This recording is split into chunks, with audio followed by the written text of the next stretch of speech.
folks, and welcome to episode 24 of the Brighton Jazz School podcast. I'm very excited to announce we have got Mr. Christian McBride on the show. That's right, if you've listened to jazz in the last 20 years, you'll know who Christian is, because he's been one of the forerunners of double bass in the last 20 years. He's done so many different things with music, and we get to talk about that with him a bit later on the show. We're going to run this special over 2 weeks because we've got a lot of material both in the interview, and also I want to feature two of Christian's albums. Today we're going to take a look at his brand new album called Conversations, which features Christian in duo with a variety of different people, everyone from Sting to Hank Jones to Chick Corea, Russell Malone, so many different players. And it just goes to show the sort of breadth of knowledge he has in different styles of music and how the bass can change formats. And so really interesting. So we're going to play some of that. And yeah, don't go away, because this interview is killing. It's really great, and it was such a pleasure to talk to Christian. I've been a big fan of him for years, and I first heard him with the Benny Green Trio, and I'm a big fan of Benny's as well. And so I bought a couple of his solo albums, and I think Sci-Fi was the first one I got, which is great. And then Vertical Vision, you know, so he's been involved in some fusion stuff, the Christian McBride Band, featuring Jeff Keezer, Terry on Gully, and all those guys. So great music, and you cannot go anywhere. Do not miss this interview. Grab yourself a drink, sit back, relax, and enjoy the rest of the show.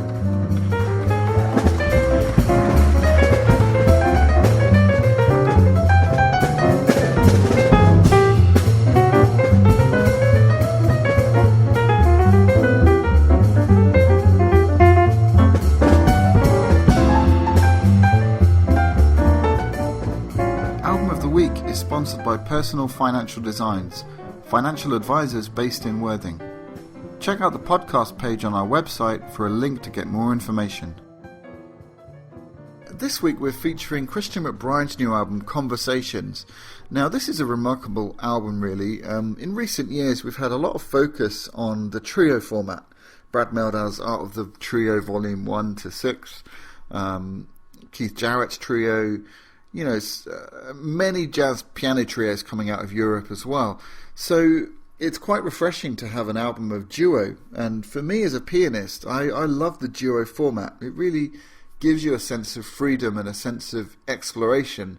You can sort of explore the musicality in a deeper, finer detail, I think. There's more scope for things to go wrong, of course, because you've got all that space. And interestingly, the roles of the instruments can change dramatically. So it's a fascinating album, and I'll just read off some of the people he's in duo with. So we've got Regina Carter, who's a great violinist, Sting, vocalist, Roy Hargrove, trumpet, Dr. Billy Taylor, piano, Hank Jones, piano, Chick Corea, piano, Russell Malone, guitar, Ron Blake, tenor saxophone. It's a real eclectic mix of different players coming from different areas of the music. Each piece really highlights Christian's mastery of not only the instrument, but these different styles and these different genres. He's able to bring out the magic in the other person, as well as, you know, creating and contributing to the overall sound. And I think you can only really do that once you've had ample experience, real experience playing these different styles. And of course, Christian, being the premier bass player of his time, has spent a lot of time on the road with different projects, you know, playing with all these people. And that wealth of knowledge that he has is quite scary, actually. You know, he's got all of these styles at his fingertips. He just does it with such ease and such finesse. So enough talking. I'm going to play you the first track on here. We lost Hank Jones a few years back, and I'm a huge Hank Jones fan. We've also covered this song in the recent repertoire course. So this is Hank Jones and Christian McBride playing Alone Together.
beautiful. So that was Hank Jones and Christian McBride playing Alone Together. Now, of course, Christian has had lots of experience playing in piano trios and playing standard repertoire, and he's really a master of melody as well. He's got great chops, but he's not afraid of just playing great melodies, and his accompanying role as a bass player is superlative. And Hank Jones, what can I say? You know, he's the best. He's the best, just a master of melody. Those luscious chords he's playing at the beginning, the way he voices chords and the voice leading. Stunning stuff, stunning stuff. So anyway, I want to move on, and I'm going to play you a great track by Russell Malone and Christian McBride featuring together, and this is called Sister Rosa.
That was swinging. I love Christian and Russell together because, of course, they've spent many years on the road with that trio with Benny Green, recorded us all those great albums. In particular, my favourite, I think, has to be These Are Soulful Days, featuring Benny Green, Russell Malone, Christian McBride. So they have a real connection together, and I think also quite similar styles. I mean, Russell is a blues master. You know, he can play all that early blues stuff. In fact, he can play just about anything on the guitar. Christian also comes from that very bluesy, rootsy kind of place, and the way they work together is just so perfect. You know, it's like they're two pieces of the same jigsaw puzzle, just fitting in perfectly together. Great. I mean, listen to Christian's bass lines on this track. You know, transcribe it if you can. It's stunning stuff. So we're going to move on again. I'm going to play you something completely different. Now, of course, Christian has been in Sting's band for quite some time, a number of years, recorded many albums with him. So I'm going to play you this. This is called Consider Me Gone, featuring Sting.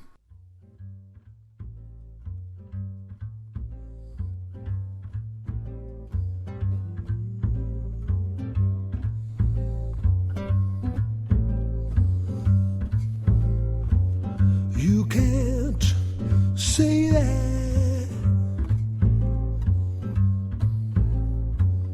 You can't say that.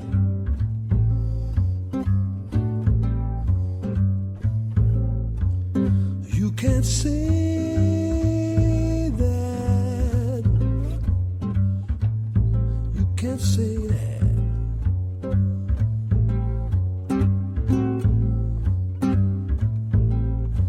There were rooms of forgiveness in the house that we share, but the space has been empty of whatever was there.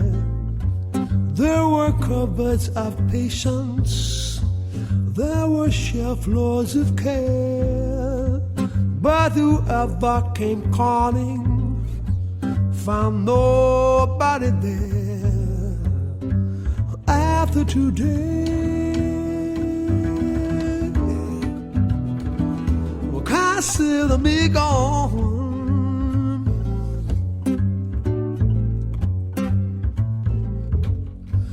Roses have thorns and shining water's mud, and cancer lurks deep in the sweetest bud.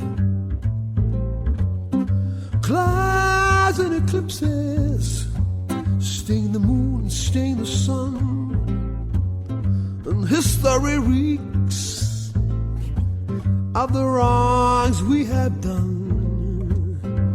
After today, oh, consider me gone. Oh, consider me gone. Oh, consider me. Oh, consider me. Oh, consider me gone.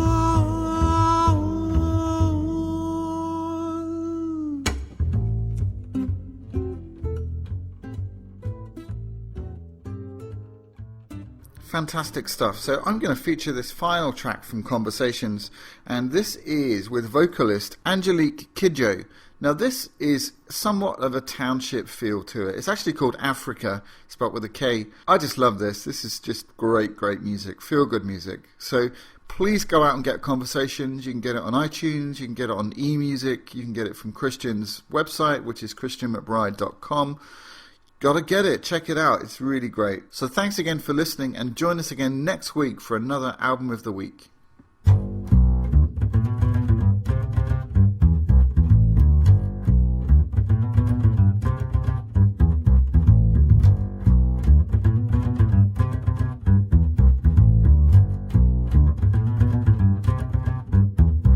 Maybe for Africa, Glelo, me when I found a monde, me de souciant la main,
So I'd just like to talk a little bit about how you got involved in music, specifically the bass. I believe you come from a family of bass players. That's correct. My father and my great uncle are bass players as well. So I just grew up being around them and watching and listening to them and their recordings. And, you know, not the recordings that they played on, but the records that they owned. Sure. And what were the kinds of records that you heard around that time? A lot of soul music. I in a primarily R&B, soul music household. A little bit of jazz, a little bit of classical music, you know, popular music, but mostly old school soul and rhythm and blues. And what sort of age did you actually discover jazz? Well, when I really fell in love with it, I was 11. I heard little bits and pieces of it, you know, up until that time, particularly through my great uncle, who was a total jazz aficionado. You know, he has so many great albums and things like that, but it really didn't sink in until I was 11. And I was in middle school, and I had started taking private lessons, and I always kind of equated the acoustic bass with jazz anyway, because I always knew that the best upright bass players were jazz players. Sure. So that's when I really got headfirst into discovering jazz, and the first record I heard that really captured my imagination totally was the famous Jazz at Massey Hall concert with Bert and Diz. And so how did you approach kind of learning that music? I mean, traditionally, did you sort of listen and try and transcribe things, or did you get shown some things? Yes.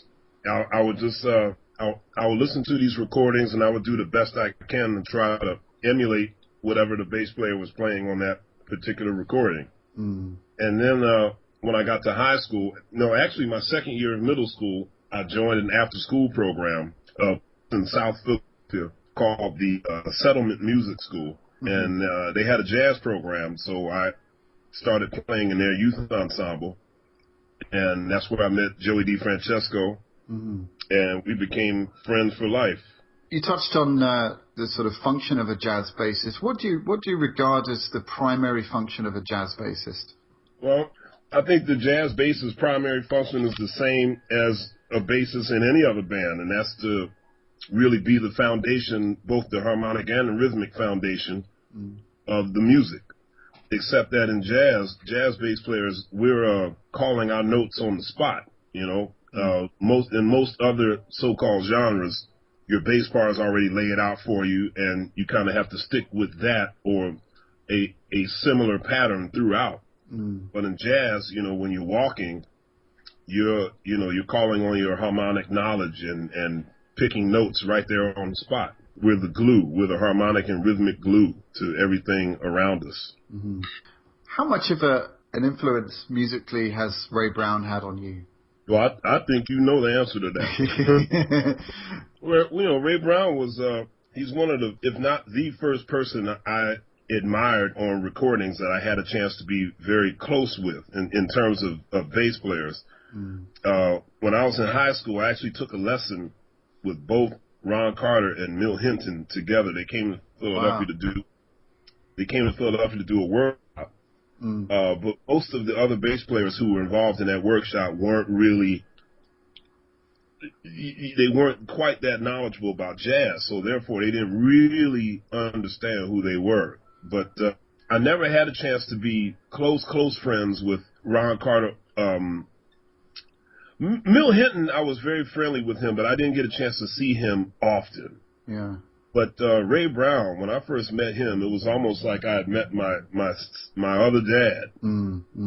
So it's I consider myself very lucky to have been that close to someone who was not only just such a great legendary musician, but he meant so much personally to me as a musician and a person. So I'm glad I got to know him. Yeah. Yeah.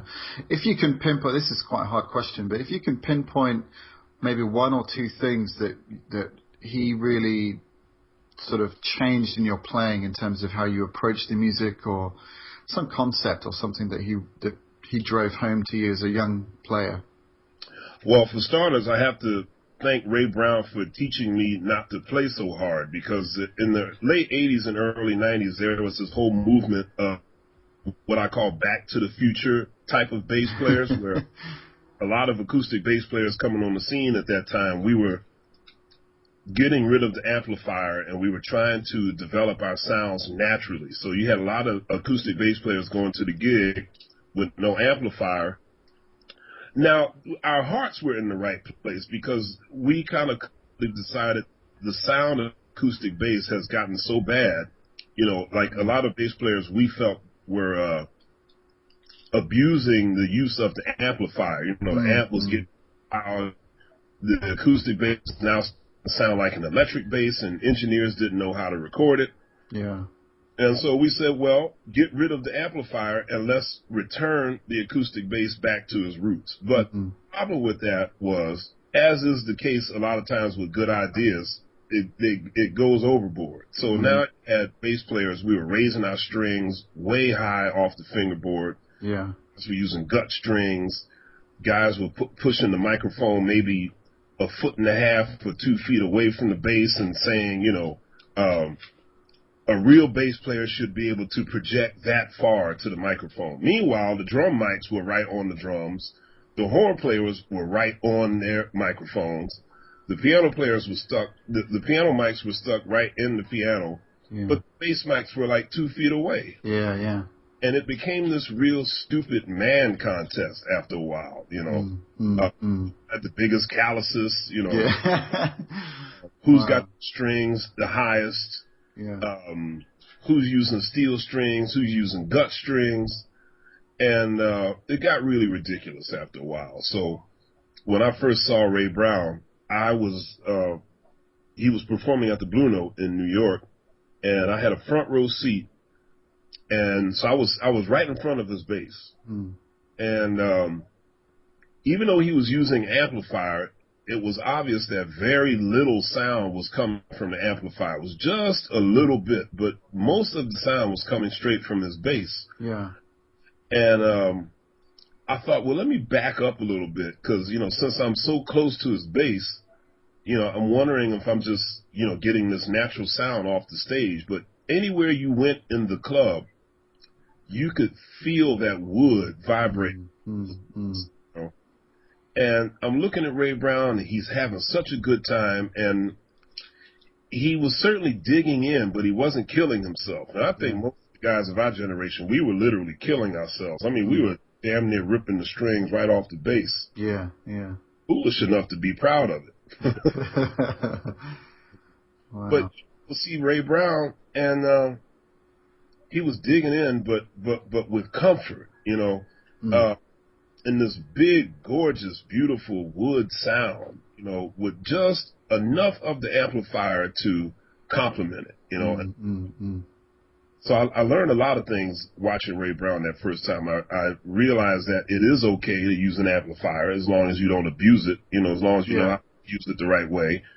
And you don't have to yank the strings off of the bass to get a good natural sound. Sure. So that was the first thing he taught me. And then the second thing he taught me was to never let up. I mean, I think a lot of players would well, let me say this. I've heard a lot of drummers that played with Ray Brown, from Jeff Hamilton to Grady Tate to Greg Hutchinson to whoever it might be, and they always said that it was an adjustment playing with Ray Brown. I said, well, how can it be an adjustment playing with somebody who swings so hard? Yeah. And they said, well, Ray Brown's beat was so strong that drummers were superfluous. He never really needed a drummer because his beat was so big and so powerful. Yeah. And in terms of like flexibility, okay, like, well, if the drummer plays time this way and the bass player plays time this way, then maybe you can compromise and figure out where the time should be. No, you had to Ray Brown at all times. Because it was so powerful, you had a drummer didn't have a choice but to follow him. Yeah. And now I realize there should be some flexibility in that. I'm not sure if I've taken 1,000% that concept of what Ray Brown did, but he never took a beat off. You know what I mean? It's like during a song where he kind of eased up and thought, okay, well, what I'm walking is not quite that. He always played every single quarter note as if it were the first note of the song. Yeah. And I never got that. Some guys they might take a bar off, lighten up a little bit and take a breather. Okay, maybe I won't dig in so hard here. Maybe I won't dig in so hard there. But Ray Brown was always just stop, just stomp everybody. yeah. Like a train, just never stopping. But the thing that kind of gets me about Ray Brown's playing is the melodic. Like, it's almost like if you transcribe Ray, which I have, and I'm sure you have, you write those melodies out, and they're as good as, the melodies of the songs. They're as good as what people are improvising. They're so melodic. Absolutely. Now, what freaks me out more than anything else is that Ray Brown never actually studied bass. Really? He learned how to play bass from books. Wow. He never had a teacher. He had guys would come through town and show him things here and there, but in terms of getting together with someone that showed him the basic of the instrument, he learned all that from books. That's heavy.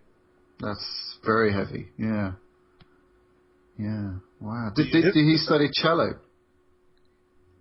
Sorry? Did he study the cello? Do you know? No, he never studied the cello either. I mean, he tried to play it, but he didn't like it. Wow, that's amazing. Matter of fact, the story is Percy Heath told me the story. It says he gets this package in the mail one day, and it's a cello with a note from Ray Brown that said, "Have fun." Excellent. I just want to talk about your concept of groove, because as a bass player, I mean, you've done pretty much every style of music. I mean, and not just, and exceptionally well. And I want to talk to you specifically about, I know that you played with both Chick Corea and Herbie Hancock. How does that feel in terms of what your role is playing for those two pianists? Because they're often sort of put together, but they couldn't be more different as players. And I just wondered how you approached each one. Did you have a concept for approaching, something with Chick than you did with Herbie? Or? No. You should never go into any gig with a preconceived notion. You should go into a gig with the intentions of playing how you play. Now, if the band leader asks you to do something specific, then you do that. But if you look at the way Miles Davis led all of his bands, one great thing about Miles is that he never asked anybody to change the way they play. Miles, he hears a guy play and thinks, well, I want them to do that with me. And he'll give you a little bit of direction here and there that, he may want you to change a little bit of this. He may want you to do that. But for the most part, you just play how you play. And then the circumstances, musically, you call on your individual musicianship skills and musicality to make it happen. So, if I'm playing with Chick Corea or Herbie Hancock, I don't reach into my closet and say, well, let me get my Chick Corea book. Yeah, sure. My how-to Chick Corea book or my to Herbie Hancock book. I just go in and play the gig, and whatever they need me to do, I'll do it. And if they don't say anything, I'll do what I think is best. Yeah. That's how most band leaders work. Yeah. What is your most, to date, this is probably another hard question, your most satisfying musical experience, whether it's, leading your own bands or working with other people? Do you have one that really stands out? No, not really. I enjoy playing with great musicians, be it my band or someone else's band. I mean, obviously when I play with my own band, I'm getting to play my own music and kind of make my own musical concepts come to life. But I enjoy playing with a lot of different people. I've really been having a lot of fun playing with my big band recently. Yeah, that record is amazing. Thank you, sir. It's a lot of work, though. You know, writing all that music and, you know, carrying all those bodies on the road and paying them. Yeah. You know, but the rewards are more than satisfying. I want to talk about, we have a mutual friend, James Williams, who's sadly no longer with us, but I remember talking to James, and he would always mention your name and say, you know, yeah, my nephew Christian, and how did you meet James, and, you know, how did you get to play together and start the friendship? Man, I think about James Williams every single day. I miss that man so much. You know, I did a record with James that never came out. It came out in Japan, and I think it came out in parts of Europe, but it was never released worldwide. And it was a recording called "Attitudes of an Everyday Man." Okay. And it was done with the Boys Choir of Harlem. It was James's sextet with Bill Mobley, Billy Pierce, Steve Nelson, myself, and Tony Reedus, and the Boys Choir of Harlem. And their director, Dr. Walter Turnbull, who's also passed away, he and James wrote all of these incredible choral arrangements of all of his originals. Wow. It's one of the most gorgeous works of art you could ever hear. And for years, I've never been able to listen to it because it brings back all these emotions of missing James and the disappointment that recording was never released worldwide so people could feel that same emotion we felt, you know? Yeah. So I guess I said all of that to say that, you know, I think 2 days ago was the first time in probably 15 years I've been able to listen to one of the tracks from that recording all the way through. Really? And James Williams was such a beautiful, and you know, he was such a beautiful, beautiful man and a great teacher. And I think in many ways he is an unsung hero because so many of us like Roy Hargrove, Jeff Keezer, Kevin Eubanks, James taught us. You know, he taught us directly and indirectly. You know, he always was calling us for gigs. He was always coming up with these really great concepts, all these different bands. I remember one time James called me for a gig in Boston, and I have not done this before or since. The gig was with Bill Mobley on trumpet, myself, James, I think Uran Israel played drums maybe. And so I get to the gig, and there's John Lockwood. And so I thought, well, we got two basses on the gig. All right, fine, cool. But then I get up there, and James hands me all these, like, concert parts, you know, like melody parts. Wow. So I said, well, what's this? You stand up, you get up in the front with the trumpet. So the gig was trumpet and bass on the line. Wow. So I was playing like all the tenor saxophone parts. Really? Wow, that's amazing. That was wild, man. I've never done that before or since. And so weird though, because like a saxophone player, I really wanted to walk off stage when the trumpet solo was going. Or piano solo was going. I had to stand there looking stupid. Yeah. You know? But James was always coming up with some great concepts, and God, I miss him a lot. I first met James when I was in high school. He was playing with Dizzy Gillespie's big band, the United Nations Orchestra. Yeah. And after the gig was over, I went backstage with a bunch of my friends from high school. I'm not sure if Joey DeFrancesco was with me, but I went backstage and I met James, I met Ignacio Baroa, I met Dizzy, I met John Lee, I met Paquito de Rivera, I met all those cats. I think Arturo Sandoval might have been in that band, come to think. Yeah. But James was the only one that seems to have remembered me. He says, when I finally got to New York, the very first gig I ever played in New York was with Bobby Watson, and James played piano. Wow. And I've told this horror story many times, but Bobby and Victor Lewis, they were just like in my ass the whole gig. They're yelling at me and screaming at me, and Really? you playing the wrong changes, you behind the beat, stop dragging, Oh, man. do that. And it was really a traumatic experience. But James Williams, that's his soul, was the only one that put his hand on my shoulder and said, "Don't worry, kid, you'll be all right." So, yeah, I'll get your email address from Janet, and I'll send you a track from... Yeah, that'd be great. I'd love to hear that. Because he was always talking about that choir, the boys. I still don't know to this day how they learned all that hard. I mean, because that's not easy music to learn. I mean, especially to sing. All those inner voicings and those funny chords and all that counterpoint going on inside. And I mean, they nailed it.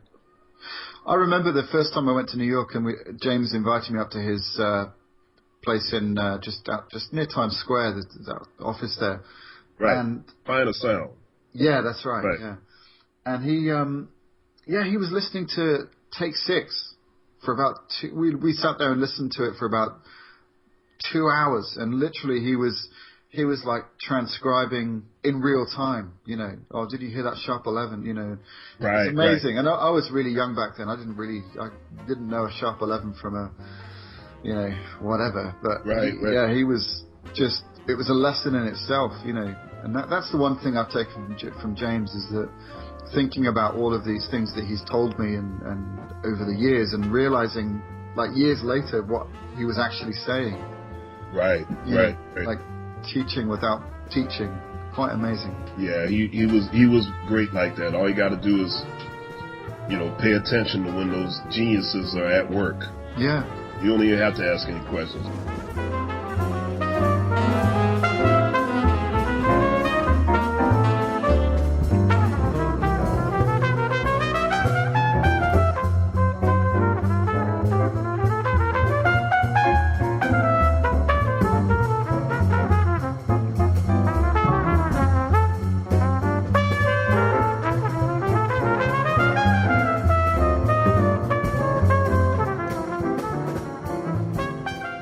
Well, folks, I hope you enjoyed that interview.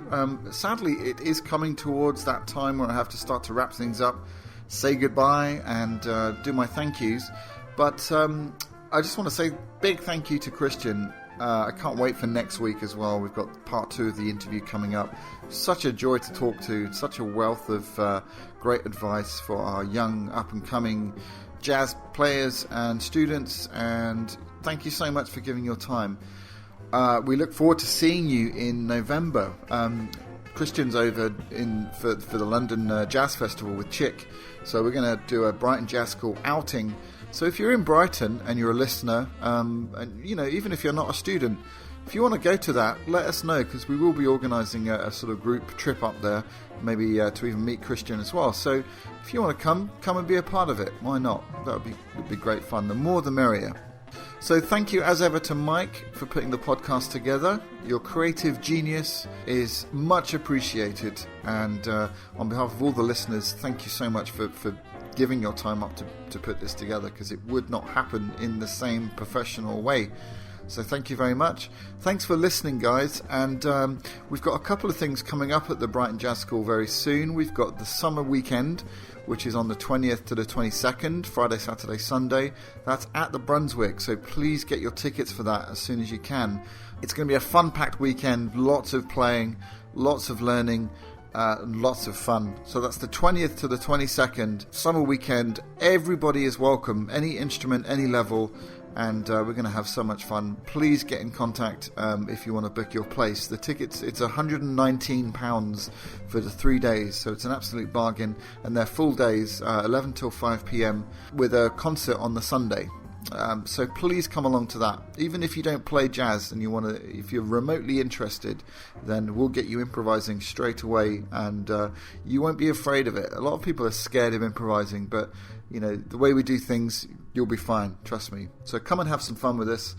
I'm going to leave you with our track of the week. Now, in the interview, Christian talks about our mutual friend James Williams, and I'm going to feature this track from this unreleased, well actually it is released, but this album, it's called Attitudes of an Everyday Man, recorded on Blue Note in 1991, but it wasn't released in the States. It was released in Japan, I think. I didn't even know about it. I thought I had everything that James recorded, but Christian told me about this and very kindly sent me a track from this album. So we're going to feature this. This is a James Williams composition called Self-Esteem. Features James on piano, Bill Mobley on trumpet, Billy Pierce on soprano saxophone, Steve Nelson on vibes, Christian McBride on bass, and Tony Reedus on drums. It also features the Boys Choir of Harlem, which was directed by Dr. Walter J. Turnbull.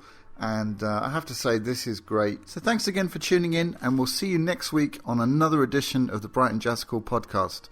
This is your host, Wayne McConnell, signing off.